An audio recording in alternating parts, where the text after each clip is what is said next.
Kasus siswi SD di Menganti, Gresik yang dicolok matanya dengan tusukan bakso terus bergulir. Hingga kini pelaku masih belum terungkap, sementara ayah korban diduga mendapat intimidasi dari oknum camat untuk mencabut laporan di kepolisian. Sudah terhubung bersama kami kuasa hukum korban penusukan di Gresik, Abdul Malik, dan juga camat Menganti, Pak Hendriawan Susilo. Selamat sore Pak Hendriawan dan Pak Abdul Malik. Sore, malam Mbak. Oke. Jawa Timur juga malam. Oke.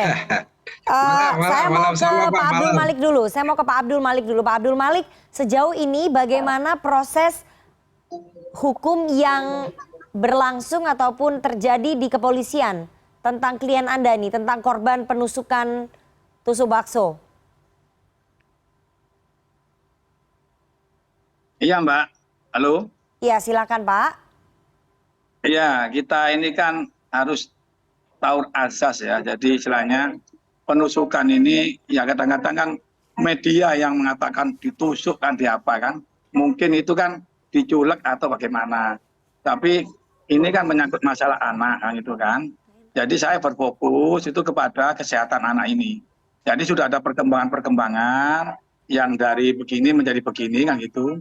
Ya, yang penting kesehatan anak ini sembuh dulu, gitu kan? Nah, kesehatan anak ini sembuh.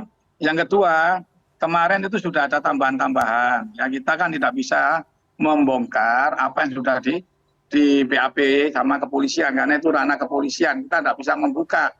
Kita membuka, wah, tidak etis ya, tidak etis ya.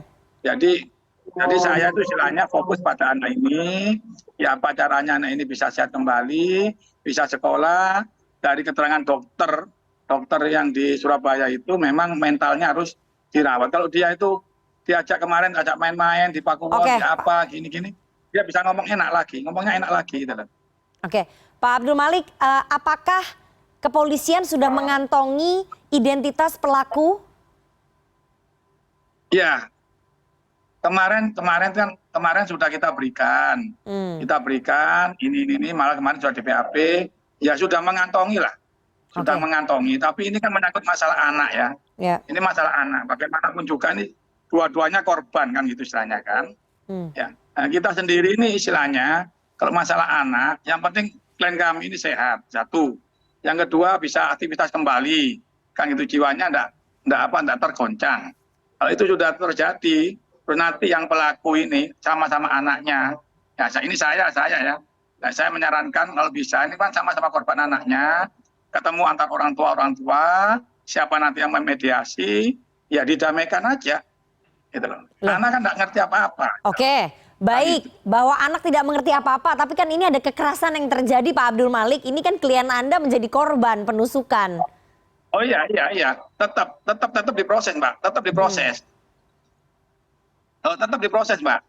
Itu kan ranahnya polisi gitu loh. Ranahnya polisi. Ya. Jadi saya patokan itu, patokan saya itu pada penyidikan. Karena ini kan sudah naik dari sidik menjadi penyidikan. Ya. Itu biar polisi yang saya sudah memberikan namanya pada kepolisian, ya penyidik. Ya tinggal nanti hasilnya bagaimana, saya ingin kabar aja. Pak Abdul Malik, kami dapat informasi bahwa klien Anda, yakni ayah korban ini diintimidasi oleh oknum camat Menganti, itu betul ya? Ya itu betul. Berhubung di sini kan ada Pak Camatnya, ditanyakan aja intimidasinya itu bagaimana kan gitu. Dari penuturan klien Anda seperti apa? Dari penuturan ayah korban apa bentuk intimidasinya? Disuruh apa oleh Pak Camat? Ya katanya dipanggil di WA, dipanggil di WA, suku kecamatan, gini. Nah, saya juga bingung ini Pak Camat ini. Nah, hasilnya kok tahu, padahal hasilnya belum diumumkan oleh pihak kepolisian, kok tahu dulu gitu loh. Bahwa anakmu ini begini. Nah, gitu kan, kalau nanti kamu enggak ini bahaya loh ya. Sekarang kan lagi musimnya bahaya kan gitu kan. Jadi bahaya, nanti kamu bisa dihukum 2 tahun. Kalau kamu enggak minta maaf gini, nah itu. Oke, itu bukti chatnya ada semua ya? Bukti chatnya ke ayah korban ada ya?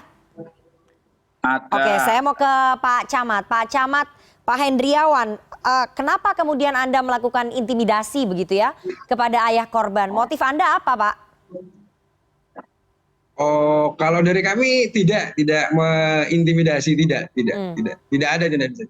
Jadi kami memanggil, memang benar memanggil. Dasar kami memanggil itu, halo? Ya silakan Pak, lanjut. Ya, dasar kami memanggil itu ada pengakuan dari orang tua korban kepada perangkat desa yang disampaikan kepada Pak Lurah, dari Pak Lurah itu disampaikan ke saya bahwa orang tua korban ini menyesal, begitu, bisa viral seperti ini. Lah saya kan bingung, ini bisa seperti ini gitu. Akhirnya saya berinisiatif memanggil Pak Sekdes, Pak Lurah, Pak Kasun. Karena Pak Lurah tidak bisa dihubungi, akhirnya kami mengontak Pak Kepala Dusun. Dari Kepala Dusun kami bentuknya WA seperti ini. Jadi kami sampaikan tanggal hari Rabu. Jadi mohon digarisbawahi saja. Ini intinya, ini kalau tidak diredam, kasihan orang tuanya. Jadi itu kami sebagai pimpinan dari Pak Cari itu merasa kasihan apabila nanti Pak Cari ini terjerat kasus hukum yang lainnya, gitu aja kalau dari kami. Oke, maksudnya apa nih? Yang kasihan itu siapa? Ayah korban ini? Ayah korban penusukan? Ya, ayah korban penusukan. Terjerat kasus yang lain ini bagaimana ya Pak Camat ya? Ini kan ada satu kasus penusukan. Jadi gini.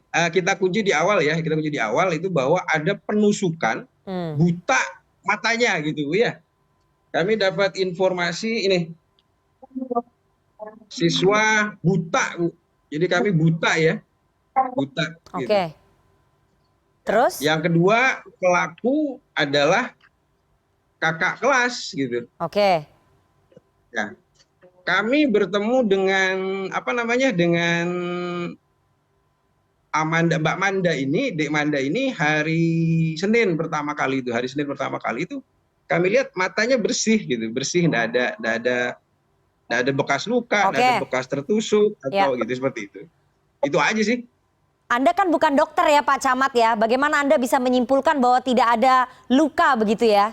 Kan hasil visumnya ada begitu Pak Camat, dan pertanyaan kami ya, mengapa Anda harus mengirimkan chat begitu ya kepada ayah korban dan mengatakan bahwa enggak. Saya tidak menchat ke ayah korban. Itu tadi Pak Abdul Malik mengatakan bahwa ada chat dari Anda. Saya tidak Kuasa punya hukum nomor mengatakan orang tua korban. Saya tidak punya nomor orang tua korban. Jadi yang tadi Anda tunjukkan itu chat ke siapa? Kepala dusun. Oke, silakan Pak Abdul Malik. Iya Mbak. Jadi gini Mbak, ya kita ini kan bingung ya. Jadi Pak Camat tuh sudah tahunya dari mana? Ya kalau saya ini kan mohon maaf ini, masalah ini kan saya bicara hukum aja lah. Ya saya bukan bicara politik itu kan. Kalau orang politik itu saya tahu bahasa tubuh. Pak Camat tidak akan berani ngomong begitu itu kalau tidak ada yang membackup. Ya, Pak Camat Oke, jadi Pak Camat ada yang membackup. Makanya Pak Camat berani ngomong begitu. Kalau modelnya begini bisa itu nanti dari pihak kepolisian, HP-nya Pak Camat tuh di cloning aja, dia hubungan sama siapa. Oke. Itu saya pastikan atau ditelepon sama siapa. Tapi kita enggak lari ke situ lah. Kita ini kan selain itu masalah Camat biar nanti urusan kepolisian. Jadi saya mau tanya Pak. Ini sembuh dulu. Oke, Pak Abdul Malik, saya mau tanya. Jadi ayah korban ataupun keluarga korban ini merasa ada intimidasi ya dari pihak kecamatan? Iya Mbak.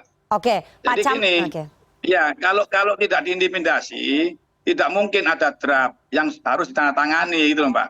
Kita ini kan orang hukum itu asas ya. Kita ini kan istilahnya paham betul gitu loh Mbak.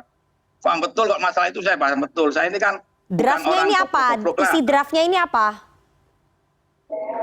Isi draftnya itu ada itu kemarin sudah tak berikan Pak? Diminta untuk apa? Isi draftnya itu diminta untuk apa? Ya minta maaf. Oke. Ya. Saya sendiri kan bacanya cuma ada 3 kalimat. Karena saya bilang waktu itu sama korban ya, sudahlah enggak usah direken, enggak usah ngurusi iku wis. Deken sak muae umbahan iku. Oke Pak Camat, Saya ingin Itu draft itu kamu taruh di kantong aja, enggak taunya kelihatan kecuci gitu loh, Mbak.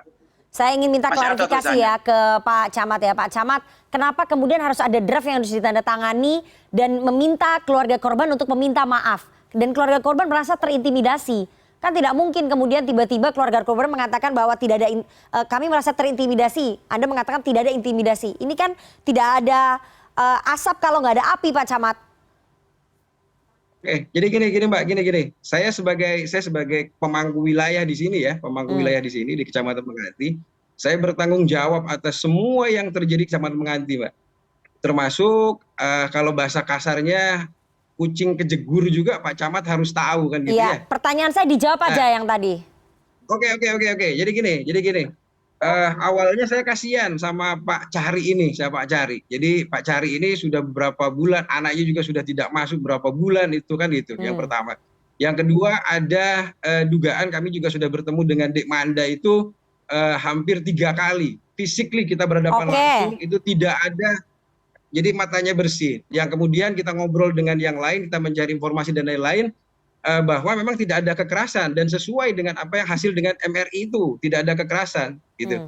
Setelah itu kami kan kasihan juga Pak, kasihan kalau misalnya nanti ini ada apa namanya, ada semacam pelaporan atau gimana, saya berpikiran pada waktu itu kasusnya Ratna Sarumpait pada itu. Ini kalau terjadi seperti itu, bayangkan kasihan. Oke, Pak Camat. Kami sampaikan. Iya, ini kan polisi tapi sudah. Berarti Anda nggak percaya dengan penyelidikan yang dilakukan oleh kepolisian? Polisi kan sudah melakukan penyelidikan kan? Percaya sekali.